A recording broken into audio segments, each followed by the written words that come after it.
Winning Blueprint presents.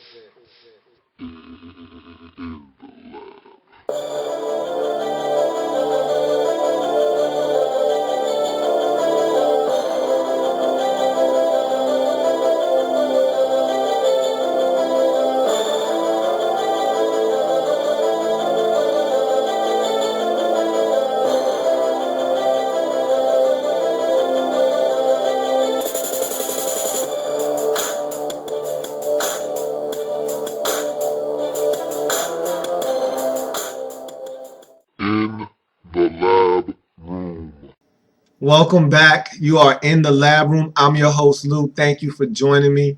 And let's pick right up where we left off in our last episode, which was talking about the Hard Knocks series.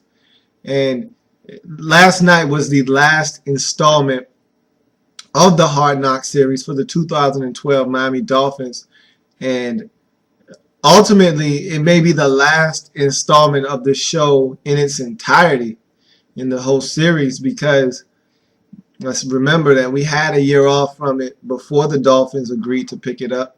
And this is the reason why people didn't want to do it. This is why teams didn't want to agree to do it, because it gives you a behind the scenes look, and not just at how the Dolphins are conducting business, but just at how, the coaches are speaking candidly about players.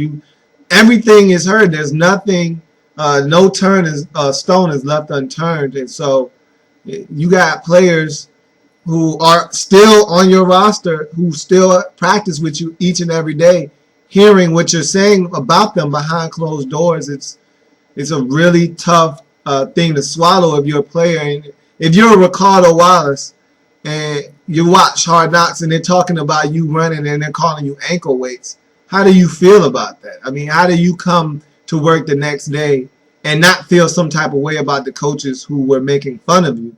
You still have a job to do. You still want to make the roster, so you're not going to say anything. But in the back of your mind, you feel like cursing them out. You feel like, how could you embarrass me like that on national TV? And so it's a lot of things that have to go into another team deciding to do the Hard Knocks. And look, this isn't the first Hard Knocks. This isn't a new issue. Teams know what they're getting into when they sign up for Hard Knocks. You know what it entails. And look, if someone's desperate this time next year to garner attention, to try to get fans' excitement generated towards the team, maybe we'll have another installment of Hard Knocks. But after this year, with the Chad Johnson saga and the coaches, they're calling out players and talking about them behind their back, it's hard for me to fathom that another team will step up to the plate and want to willingly do Hard Knocks. I mean, as a fan, you love it. As an organization, it's not much to be gained from it. And so I don't know if it'll be back, but I truly enjoy the show. I thought this was one of the better Hard Knocks series of recent memory. And of course, as human beings, we always tend to sensationalize or give more credence to whatever happened last. And so I could be over-exaggerating when I say this was the best one to me. And I can remember all of the Hard Knocks very vividly. This one was the best of all of the Hard Knocks series to me. So just speaking of the last episode in its entirety, they went over, they started with Jake Long going down from an injury. Someone rolled up on him on the back of his knee. He went down, MCL sprain. He's fine. He's going to be ready for the first game of the season. No big worries there. But also, you got an in-depth look at what the team goes through, what they're thinking. And we saw this in past Hard Knocks, how the process goes, taking names off the board, putting names on the board, getting guys prepared mentally for the fact that, look, you may not make the Dolphins roster, but there are other teams around the league looking at you. And so, this final game is essentially a dress rehearsal for you for the rest of the league. You need to make sure that you show up and show out for the rest of the league to have film on you. Maybe you make another roster. And several of the Dolphins players did. Clyde Gates, the defensive tackle, his name escapes me right now. They had several guys get plucked off of the street that were guys that they wanted to have back onto their practice roster. And so it happens. It's the nature of the business. It's funny, though, because, again, I love Hard Knocks because you get to see a lot of what goes on behind the scenes, a lot of how these guys interact with each other. And I feel like Pouncey was a great watch because he said exactly how he felt all the time. There wasn't a time where he was going to hold back. And you had a rookie guard that made the Dolphins roster, and he was kind of somber because, a lot of the guys that he had been practicing with, that he had, established and built friendships with, were no longer there. They had gotten cut, and Pouncey was like, look, man, you better pick your head up. What are you doing worrying about other people? Forget about them. They would gladly switch spots with you right now and let you be at home sulking because you just got cut, and much rather be in the locker room celebrating them and making the squad. So be happy that you're here. Don't worry about anybody else. And, he didn't know how to take it. The guard didn't know how to take it, but that was Pouncey just being real with them, just telling them, look, man, it's a lot of guys that didn't make it who would love to be here. So don't worry about them. Worry about yourself. You got a long way to go, essentially, is what he was saying. And so, you get to see things like that. You also get to watch the guys who don't make it and see their mindset moving forward, what they're going to do. And probably the most, and I've already spoke to this, the most disturbing part of this episode was Chad Johnson. And it wasn't disturbing in the sense that they had him on the show. It was disturbing in the sense that he still is sort of delusional as to thinking that he's going to get another shot. I don't think there's another opportunity out there. As you see, Terrell Owens got a shot and he didn't make it. This was his last shot. Miami was it for him. After what he put on film last year with the Patriots and what he did the year before in Cincinnati, he wasn't horrible in Cincinnati 2 years ago, but he wasn't, Chad Johnson that we fell in love with early on in his career. He was Chad Ochocinco, and like he said himself in that episode, what happened? And I can tell you what happened. What happened is fame and stardom got to your head. Chad Johnson, the man, Chad Ochocinco, the figure, the public figure, became bigger than Chad Johnson, the football player. And so instead of you using the craft and the tools that got you to the point that you had gotten to, which was football and you being a dominant player at your position, you started to smell yourself. And you got to the point where you got big-headed and no one could tell you anything, and you felt like you had arrived and you didn't need to do the extra things that were necessary to separate you from the rest of the pack. And so you came back to the pack. You just became another receiver out on the football field. And once that happens, the NFL will quickly let you know that you're no different than these other guys out here trying to make the team. You can be cut as well. And your talents on the field I felt still were there. And they were still going to manifest itself on the football field if given the opportunity, which you got. But your off the field antics, which wasn't ever a problem with you. Yeah, you created a lot of attention and drew a lot of attention to yourself, and you were a media firestorm. But it was because of you drawing attention to yourself in terms of being a look at me guy. Look at what I'm doing. But it was never for anything where you were in the eye of the law. And so it was never a behavioral thing where the team had to take action. And so that was disheartening. And this was your last shot. And for him to think he still has a shot, look, I said it, and I went on the show and I said, look, I feel like Chad Johnson has a lot of football left in him, and I think he still does. I mean, you see him out there working, and he's working hard. Yeah, he's rusty. He said it himself. He's rusty. But he's got a lot of football left in him. The problem is, I don't think there's going to be anyone out there willing to give you a chance to show that you still have football left, because you're not worth the headache anymore. You're not the 2003 Chad Johnson that was going out and posting, 1,522 receiving yards and 9 touchdowns and 97 grabs. That's not who you are anymore.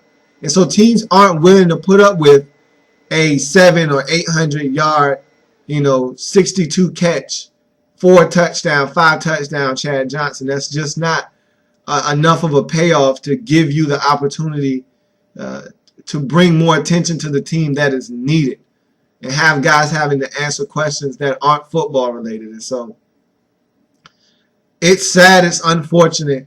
It was disturbing to see that someone of your talent isn't playing the game that he so dearly loves, because I know that Chad Johnson does love the game of football. You can tell. Some people, you can tell that if they don't play ever again, it doesn't matter to them, and it eats away at others. And he's one of those others that not playing a game of football affects mentally.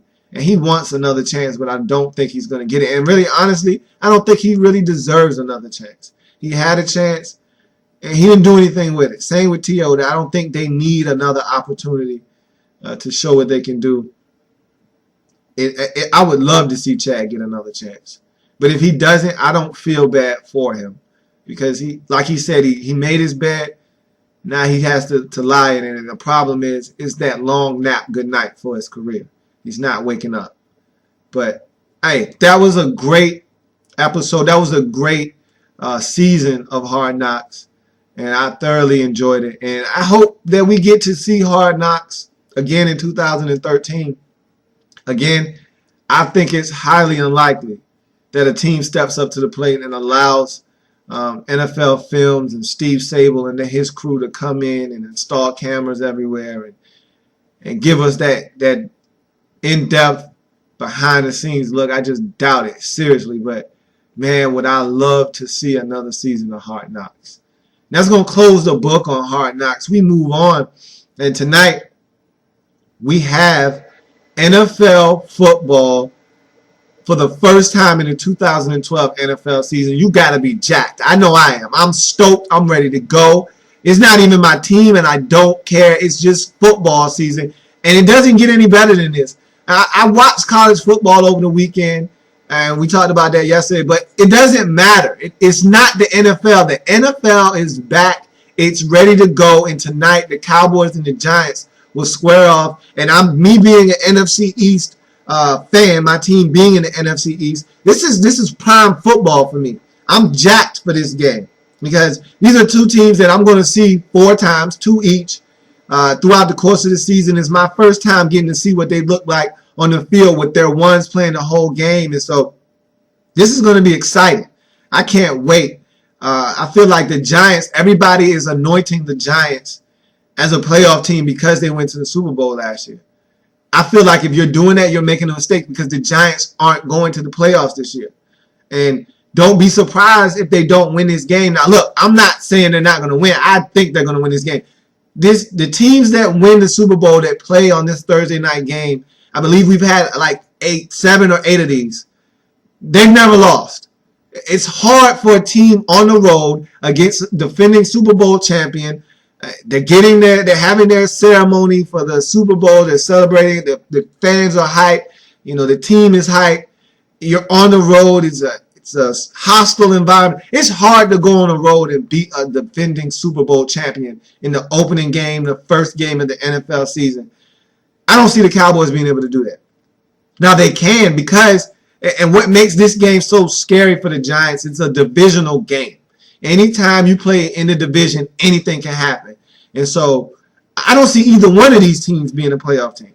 I see both of these teams finishing 9-7, just barely missing the playoffs. And so anything can happen tonight, but I got the Giants ultimately winning this game, because the Giants are the home team. Again, it's just tough to win on the road against the defending Super Bowl champs, first game of the season.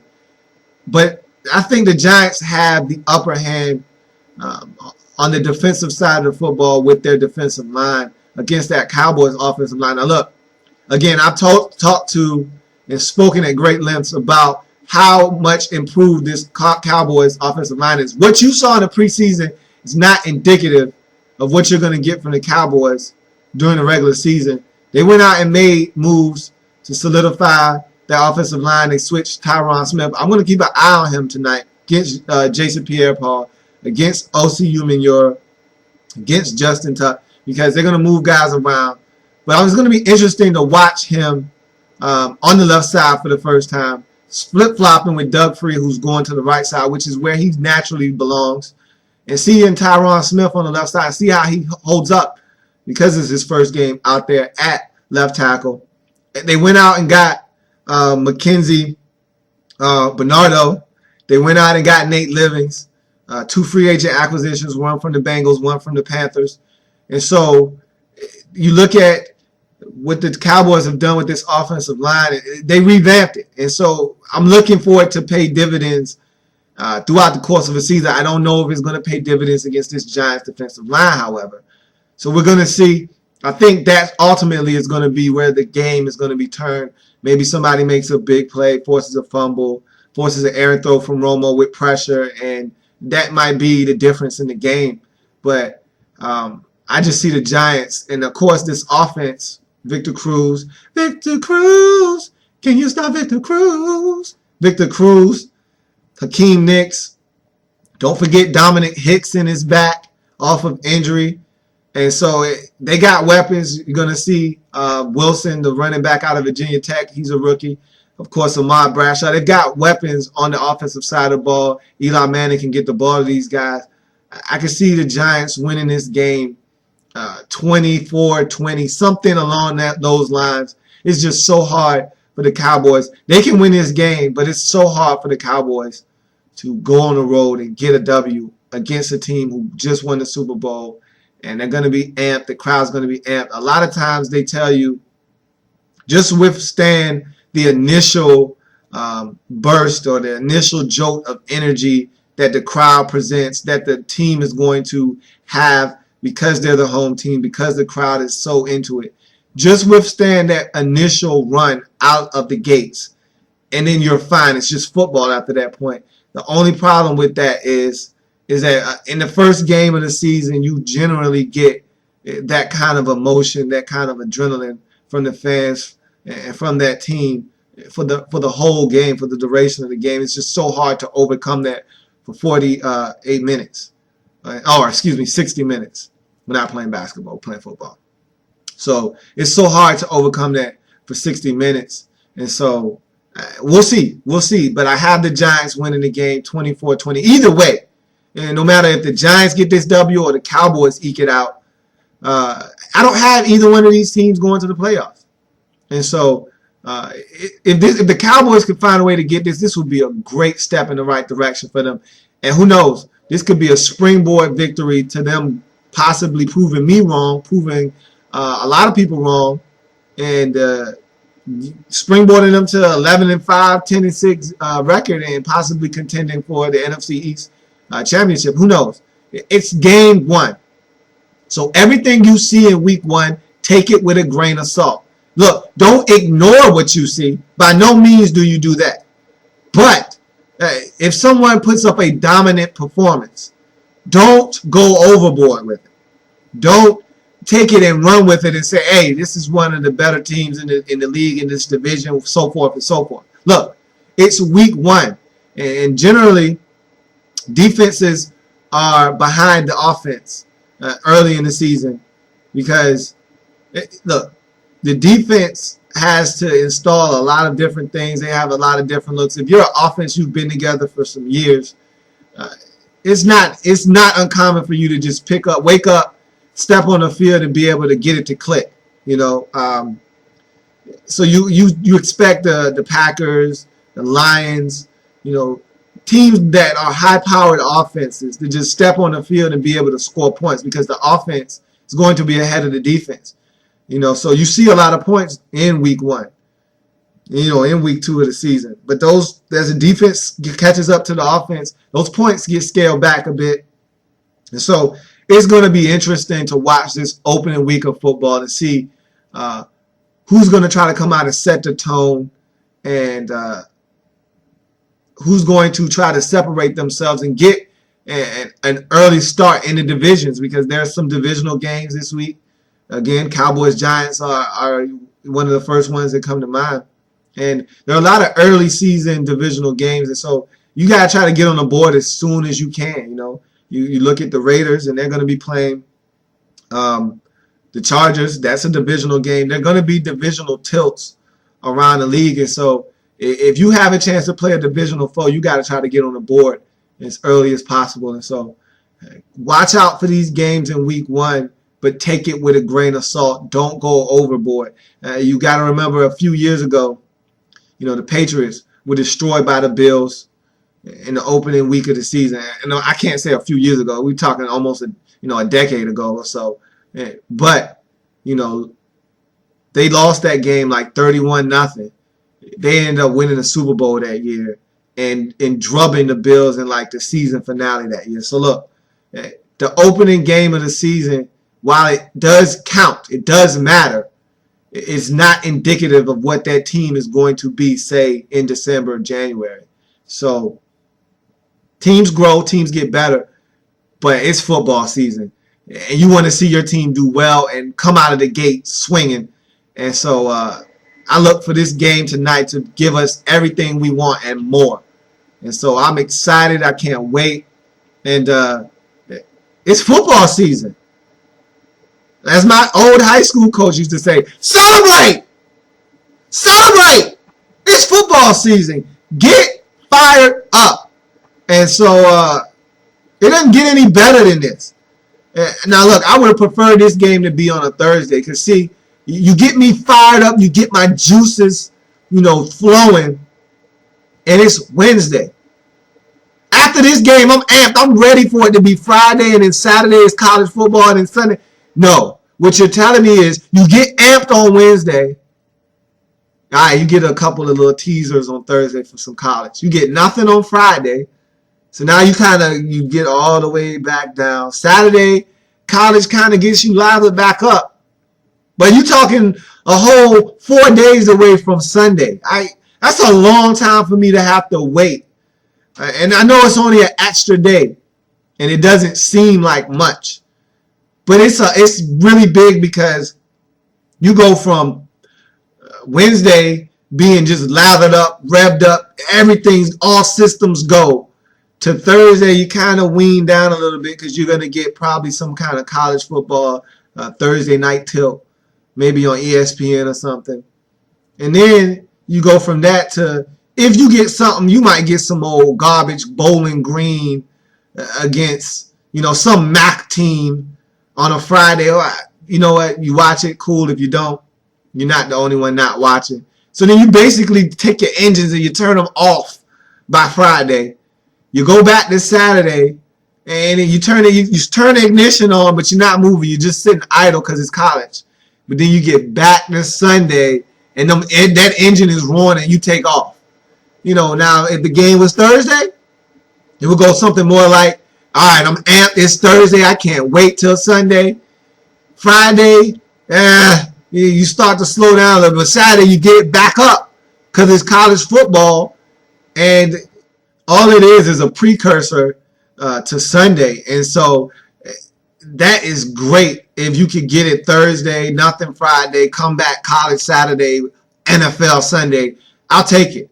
I will take it. But it's Wednesday. Then you got to go through Thursday and the lull on Friday. And so, hey, look, you're not going to hear me complaining. Find something to do on Friday. I know I will. But look, NFL football will be back for the next 6 months starting tonight. It's official. Get your popcorn ready because it's back on and popping. It's NFL action at its best. Your best against my best. Let's see whose best will get it done. And so, with that said, that's going to be a touchdown. That's going to be our recap for the 2012 season and our first opening game. I have the Giants again getting it done 24-20. It's going to be a tightly contested game. It's two divisional foes. They know each other well. It's not much that you can throw at the other team that they haven't already seen. Two veteran quarterbacks who faced off against each other plenty of times. It's going to be fun to watch. Let's see who steps up and makes plays. Let's see who seizes the moment, takes advantage of opportunities that are presented to them. And let's see who grabs a W by the horns and goes out and get it done. I believe it's going to be the Giants. We'll see. Time will tell. We don't have long to wait. And so I just want to tack on an extra point. This is the first game of the season. A lot of games coming up on the slate on Sunday. Programming for this show will be from, again, Monday through Friday. And what I'm going to do on Fridays, starting this week, is I'm going to break down every game that's on the slate for Sunday, give you my personal analysis on what I think is going to happen, why I think it's going to happen, and then give you a score. And look, I'm going to be keeping tabs throughout the course of the season on how I do, how the house or the lab does, and we're going to see who ends up being better. I'm going to keep a running tab because I feel like I'm pretty good at being a prognosticator. I prognosticate pretty well, and I'm going to continue to do what it is I do. And look, all I'm looking to do each week is win more than I lose, which shouldn't be hard. But then I want to up it a bit, and I want to be excellent. You know, if there's 14 games that week, I want to go 12-2. I want to go 13-1. I'm looking to go 14-0. I'm trying to be great. I don't want to just be good. I don't just want to be 10-4. Any Joe Schmo can wake up and pick 10 right games. I want to go 12-2, 13-1, 14-0. That's what I'm looking to do. Now, this week is probably the most unpredictable week aside from week 17 in the league. So losing 5 or 6 games isn't uncommon in the first week because you don't know who's who. You don't know what team's going to show up. You don't know what team's going to have a blunder. You don't know who's actually good yet. And so it takes 3 or 4 weeks to figure it out. But nonetheless, I'm going to do my job to be better than the rest. If somebody asks you, are you good? Say no, or the best, which I'm not. But tell them, no, I'm not the best, just better than you. And that's how I feel. I'm not the best at picking games, but I'm better than you are. So I'll leave you with that note. Come back, see me tomorrow. We'll go over the Giants and Cowboys game. I'll give you in-depth analysis from what I saw, break down the game. Let's hope I was right in terms of picking the Giants. If not, I'll tell you why I wasn't right and tell you what I saw. And we'll go over it, and then we'll move forward and look towards these games coming up this weekend. It's a lot of fun giving you this recap. Enjoy the game tonight. I know I will. I'll see you back here tomorrow. We'll talk about the game in depth. Have a good one.